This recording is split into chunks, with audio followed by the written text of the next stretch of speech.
Hey Leute, Gregor von MTB News hier. Ich bin in der wunderschönen Toskana. Es ist nicht ganz sommerliches Wetter, aber das soll uns nicht stören, weil ich habe das niegelnagelneue Marin Alpine Trail XR bei mir. Ich weiß selber noch nicht so allzu viel über das Bike, deswegen würde ich vorschlagen, ich hämmer jetzt in den Trail hinter mir mal rein und danach erzähle ich euch alles, was ihr über das Rad wissen müsst, inklusive Fahreindrücken.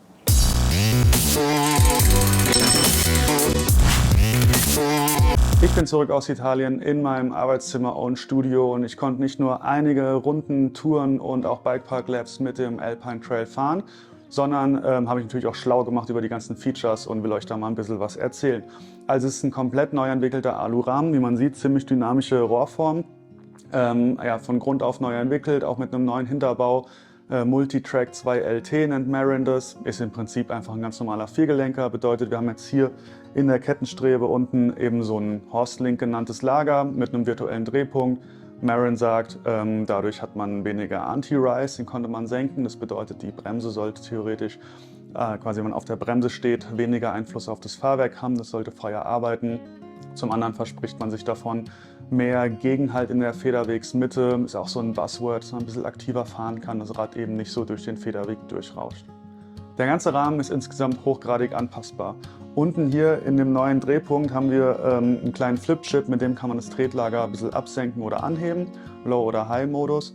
Hat auch einen leichten Einfluss sicherlich auf den Lenkwinkel. Ansonsten gibt es noch einen zweiten Flip-Chip in der Sitzstrebe zwischen Sitzstrebe und dem oberen Link.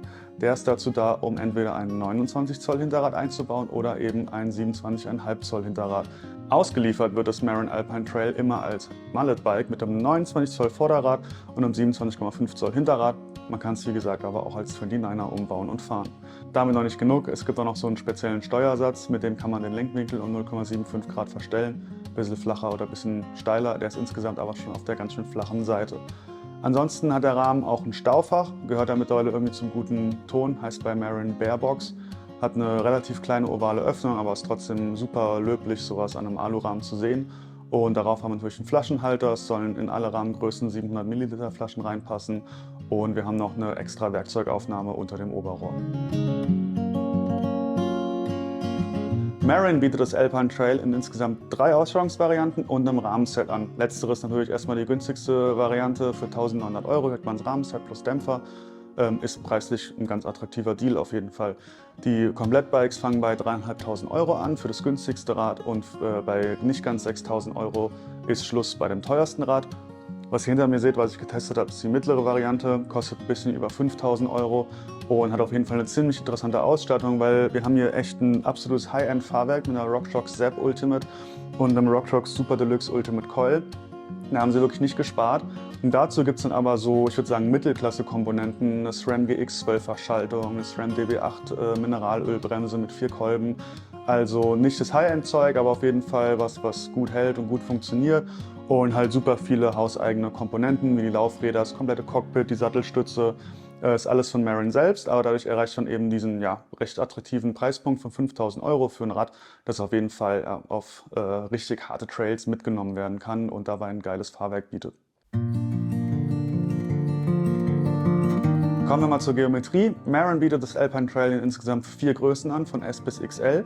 Wobei auffällt, dass die Größen im Reach jeweils 3 cm auseinander liegen. Also es sind relativ große Sprünge, bedeutet natürlich eine große Bandbreite, aber ja, man kann natürlich einfach genau zwischen 2 Größen liegen. Das ist ein bisschen ärgerlich.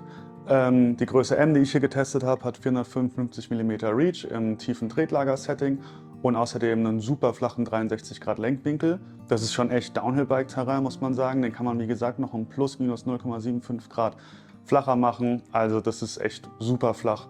Dazu gibt es einen 78 Grad Sitzwinkel. Das ist auf jeden Fall definitiv sehr steil, natürlich für den angenehmen Uphill.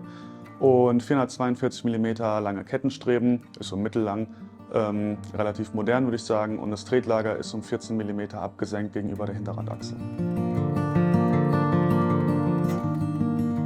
Kommen wir da mal zum spannendsten Teil, den Testeindrücken. Ich konnte das Alpine Trail nicht nur hier in Graz in Österreich auf meinen Home Trails fahren, sondern ich war damit auch im Bikepark am Schöckel. Ein richtig hartes Trailgebiet mit Bikeparkstrecken, Sprüngen, Anliegern und einem saucoolen, mega verblockten Enduro-Trail. Ich habe das Rad hier mir in Größe M geordert von Marin. Ist ein bisschen ungewöhnlich, ich bin 1,83 Meter groß, aber ich war von meinen Präferenzen genau zwischen M und L. Ich hatte ja schon diesen großen Sprung zwischen den Größen angesprochen und tendenziell nehme ich dann lieber das bisschen kleinere Rad. Ich habe dafür den 35 mm langen Vorbau gegen ein 50 mm Modell getauscht und habe mich dann eigentlich auch auf dem echt ruppigen alpinen Zeug am Schöckel richtig wohl auf dem Rad gefühlt. Naja, aber erst einmal, bevor es runtergeht, muss man natürlich bergauf fahren und da fällt auf, ja, das Rad wiegt 17,4 Kilo ohne Pedale, mit Pedalen kratzt es so an den 18 Kilo fast. Und dazu gibt es noch Maxxis Assegai-Reifen in der Max Grip-Variante, also mit richtig weichem Gummi und die rollen wirklich sagenhaft schlecht. Und das merkt man auf jeden Fall, also wenn man von der Haustür wegrollt, fühlt sich ein bisschen an, als würde man durch Gummi treten. Man kommt auf jeden Fall auf den Berg an. Der Sitzwinkel ist wie gesagt auf der sehr steilen Seite. Dazu gibt es aber auch einen ordentlich hohen Stack. Also man sitzt so recht bequem und aufrecht, nicht sehr sportlich auf dem Rad. Ist gut für eine lange Tour. Wenn man jetzt aber super sportlich motivierte Mitfahrer hat, da muss man vielleicht auch mal abreißen lassen. Und ja, durch diesen super flachen Lenkwinkel ist es jetzt auch keine Berggemse. Also der Sitzwinkel hilft zwar ein bisschen in steilen Anstiegen, aber man muss schon so ein bisschen nach vorne lehnen insgesamt, damit das Vorderrad eben nicht vom Boden abhebt. Aber hat man irgendwie bei so einem potenten, aggressiven Enduro auch nicht erwartet, da ist ja der Uphill eher Mittel zum Zweck, und zwar dem Downhill. Reden wir also mal über die Downhill-Fahreindrücke, weil das sind definitiv die Stärken von diesem Rad hier. Und da fällt sofort auf, selbst in dem hohen Flip-Chip-Setting, in dem das Rad ausgeliefert wurde, steht man sehr gut im Rad integriert. Es hat sau viel Laufruhe, obwohl es jetzt nicht den längsten Radstand hat. Aber es ist so einfach, man steht tief drin, es hat einen flachen Lenkwinkel, man merkt das Gewicht und der Hinterbau, der spricht auch erstmal richtig plüschig an. Also alles, was schnell ist, dann merkt man die Geschwindigkeit eigentlich gar nicht. Das ist wirklich super angenehm. Was man definitiv merkt, ist der Gegenhalt in der Mitte des Federwegs, den Marin auch beworben hat. Und es ist mir so ein bisschen aufgefallen, ich bin es mit einer 400 Pfund Feder zunächst gefahren, da habe ich 25% Sek mit. Das ist auch genau das empfohlene Setup von Marin. Das hat eigentlich gut gepasst, aber wenn man so viele aufeinanderfolgende harte Schläge hat, jetzt zum Beispiel so ein richtig ausgewaschenes Wurzelfeld oder so, dann kann es teilweise so ein bisschen harsch an den Füßen weiterreichen. Da weigert sich das Rad so ein bisschen, den Federweg direkt zu benutzen. Es rauscht jetzt nicht hinten durch, aber es saugt jetzt auch nicht total plüschig weg. Und da habe ich auch mal versucht, eine 375er Feder, also ein bisschen weichere zu fahren. Mit der hatte ich 30% Sek. Das hat mir aber auch nicht so gut getaugt. Ich fand, das war damit nicht so viel besser. Dafür hat das Rad jetzt aber dann doch so ein bisschen tief im Federweg gehangen und ist auch mal durchgeschlagen, unangenehm.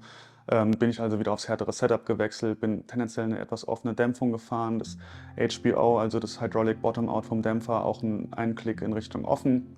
Damit hat es eigentlich ganz gut gepasst. Und ja, man muss es eben wissen, man kann jetzt nicht so komplett passiv in super verblockte Downhill-Passagen reinfahren, eher eine aktive Linie wählen. Das ist so ein bisschen ein kleiner Konflikt mit der Ausrichtung und dem Gewicht vom Bike. Es ist halt kein super aktives Bike, mir ist es manchmal ein bisschen schwer gefallen, das so irgendwo einfach hochzuheben und hinter den nächsten Stein zu setzen. Das ist so ein bisschen, ja, braucht man ein bisschen Muckis im Oberkörper, aber ja, ist halt so eine Eigenschaft, das muss man irgendwie wissen.